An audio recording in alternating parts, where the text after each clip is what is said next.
Well, what I'd like to do in this presentation is to talk to you about environmental policy, behavior change, and behavioral spillover, and more specifically, how that relates to the plastic bag charge that has been introduced in Wales now more than 10 years ago. Now, this was part of a ESRC-funded project in which we used data from the Understandi Society survey. So it was a project where we looked at the English plastic bag charge, but we also looked at secondary data, and that was to do with the Welsh carrier bag charge. Let's see, now I need to get to the next slide. So most of the work that we're doing at Cardiff University, and in particular the Center for Climate Change and Social Transformation, has to do with the triple planetary crisis. So it's about the climate change, the destruction of nature, but also pollution. Now, this has to do with the enormous pressures we put on the planet in terms of our carbon emissions, but also about taking habitats and then extreme loss of biodiversity. Yeah, so we're now in the sixth, extinction with lots of species disappearing, and then also to do with pollution, in particular plastic pollution. So we're producing an awful lot of materials, and most of them are being discarded and they find their way to the open environment. Now, as I mentioned, this is all to do with overconsumption.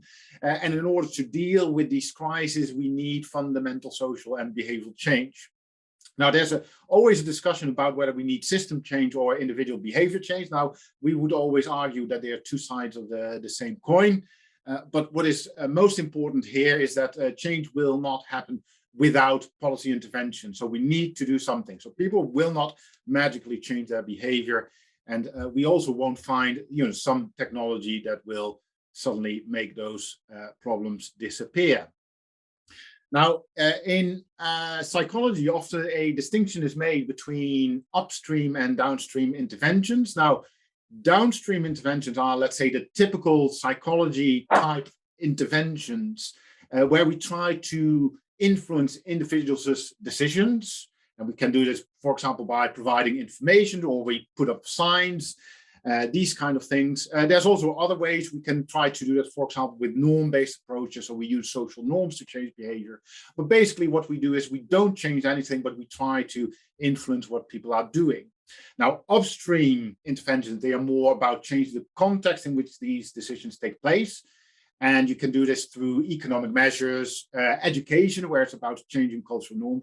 But we also can make it impossible for us to behave in a certain way. So we can ban certain options.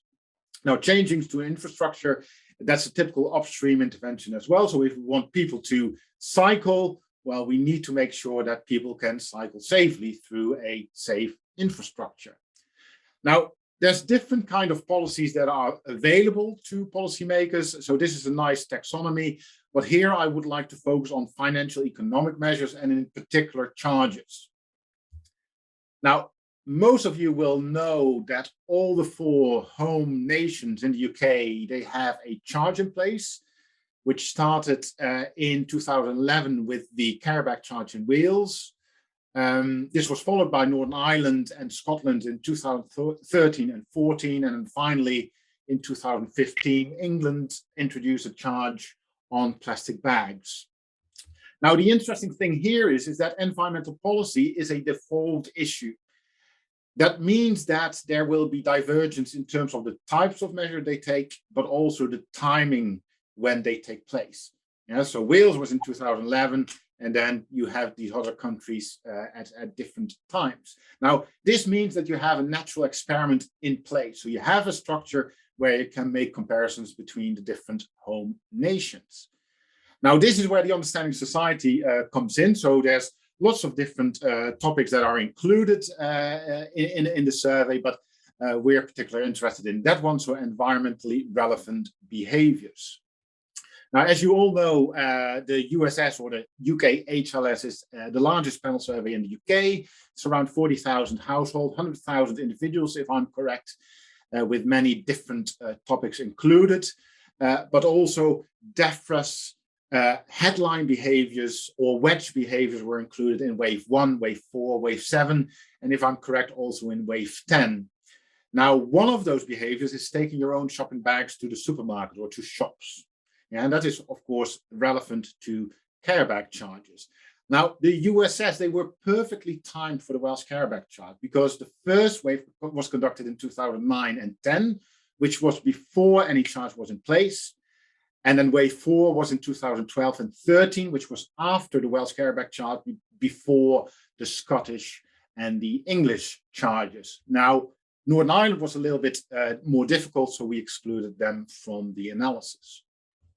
Now, we were interested in 3 things. So first of all, whether the carrier bag charge was effective in changing people's behavior, but also about whether changes in bag usage can predict other behaviors or change in other areas. And this is known as behavioral spillover. And then also whether the effects of spillover effects were different in Wales versus England and Scotland. And I'll say a little bit more about that later on. Now, behavioral spillover is about whether a change in one area may lead to change in other areas. So whether you change a targeted behavior or a non-targeted behavior, there may be positive spillover where people learn skills, where there may be other changes in terms of identity or self-efficacy, and that may then spill over in other pro-environmental behaviors. It may also be negative in the sense that when people perform one behavior, they may think that they have done their bit for the environment. And you can see that in some other data. Now, I won't go in much detail, but basically the message here is it can be positive or negative. Now, if you're looking at the results, now you can see that the Welsh care bag charge was highly effective. Yeah, so if you're looking at a mean frequency of taking your own bags to shops, you can see a great increase in Wales and a small decline in Scotland and England. Also, if you're looking at a percentage who always take their own bags, so where there is a habit of taking the bags to the shop, you can see again a massive increase from less than 50% to more than 70%, and again a decline in England and Scotland.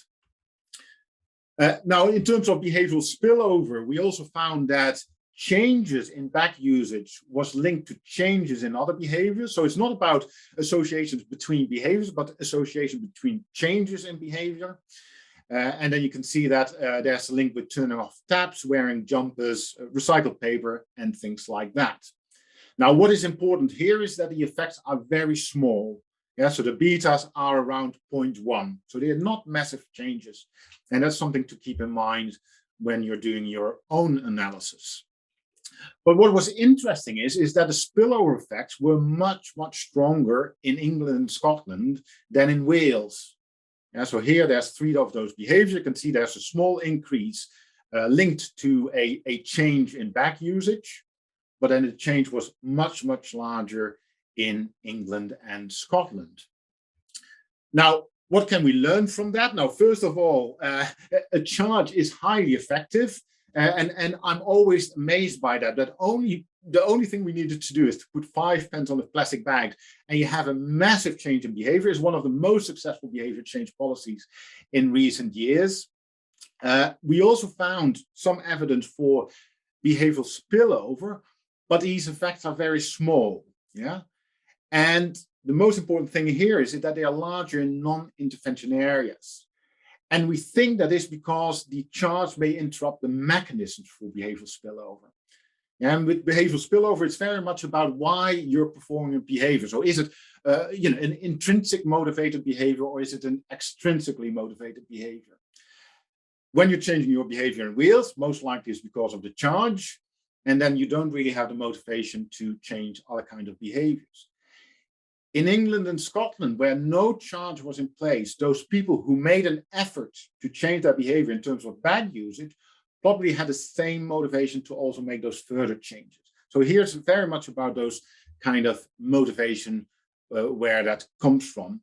Now, the positive news here is that there is some effects for positive spillover, but we did not find evidence of negative spillover. Yeah, so the effects are small, but at least it's not negative.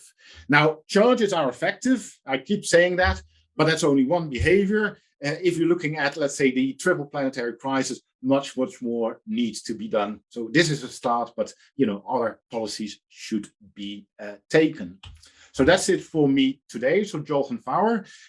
If you're interested in what I was talking about here today, it's published in the Journal of Environmental Psychology. I think it is open access, but if it's not, just drop me a line and I can send you a copy. So thank you very much.